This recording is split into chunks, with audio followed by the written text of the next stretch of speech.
Hello, Gemini, Sun, Moon Rising, and Venus Signs. Kamusta kayo? Sana po ay nasa mabuti kayong kalagayan. Welcome back po sa Star Tarot.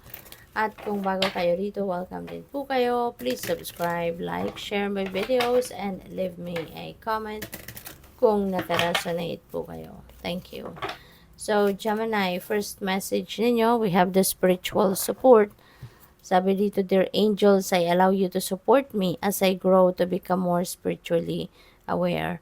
Ayan. So, you are lucky, you are blessed, no, Gemini, that you have that group of people and even sa spirit realm, no, nandiyan dyan yung spirit team ninyo, 'di ba?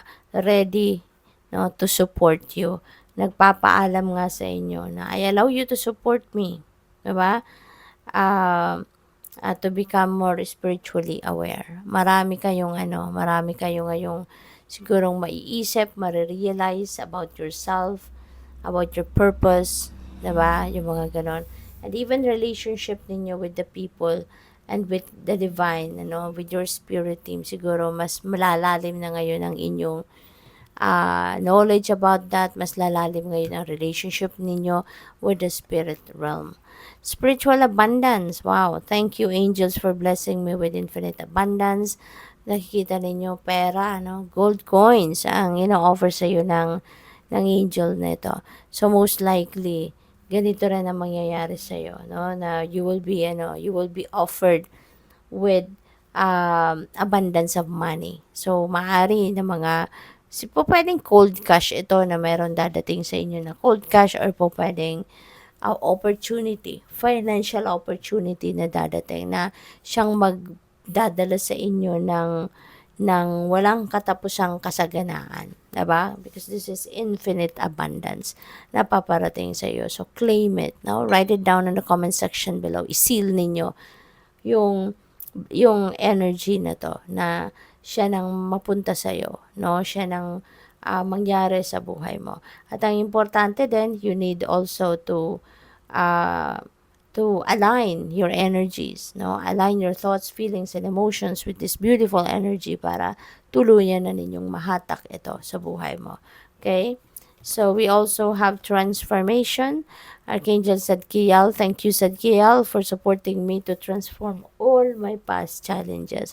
So napakaganda kasi kung ano man ang mga nangyari sa inyo sa nakaraan, ano man yung mga hindi masyadong magandang mga kaganapan, mga hindi naging favorable para sa iyo, Archangel Zadkiel is going to help you, na ma-transform ang mga yon into a lesson, into wisdom, into something beautiful at this moment. Okay?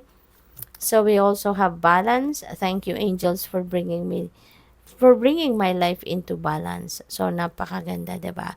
Kasi you are going to be helped out by your angels, no, na maging maayos na ang lahat.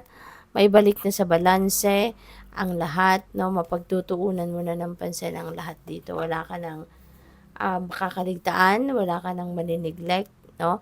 Because your angels will help you, no, na ma-organize mo ang mga bagay-bagay sa buhay mo. Alright? So, by the way, maraming salamat muna for subscribing to my channel. And if you haven't subscribed yet, subscribe na po kayo.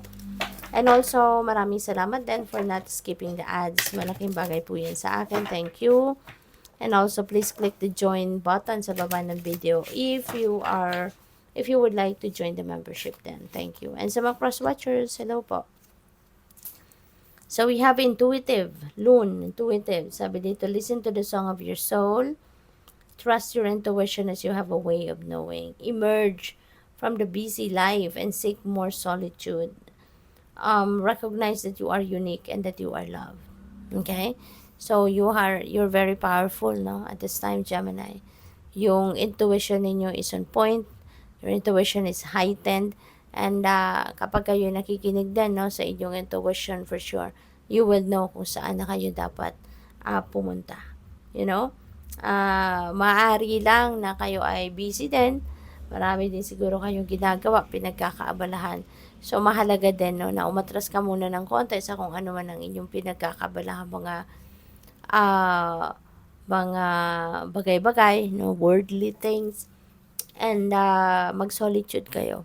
No? Mag-solitude kayo para mas marinig ninyo yung guidance sa iyo ng divine. So, what else? We have sea turtle, protection. You are master of finding life's flow. Be in harmony with the rhythm and your path will unfold. Persevere and you will succeed. Yan, yun ang pinaka-strong na message dito na na-pick up ko. Magsikap ka. No? Magsikap ka, magtiyaga ka, at mararating mo din ang tagumpay. Kailangan, sabi dito, you have everything you need to be protected and happy. Kaya wala kang dapat na ipag-alala. No? Focus on persevering. Focus on your goals. Focus on your dreams. You know? Kasi parang naka-align na din sa inyo, sa path ninyo, kung ano mga kakailanganin ninyo. So, take advantage of that. 'Di ba? Seize every opportunity para kayo ay magtagumpay na. So, what else? We have Ladybug. Wow, ang swerte ninyo. Good luck is in your horizon. Mababalot talaga kayo ng swerte sa ngayon. You are a bright energy. Let worry go and be happy here and now. Okay? Importante na lagi lang tayong masaya, lagi lang tayong mag-focus sa kung anong mga nangyayari sa buhay natin right at this moment. At iwasan na natin na masyado tayong nagfo-focus sa kung ano ang tapos na, kung ano nakaraan. Kasi we don't have power over that anymore.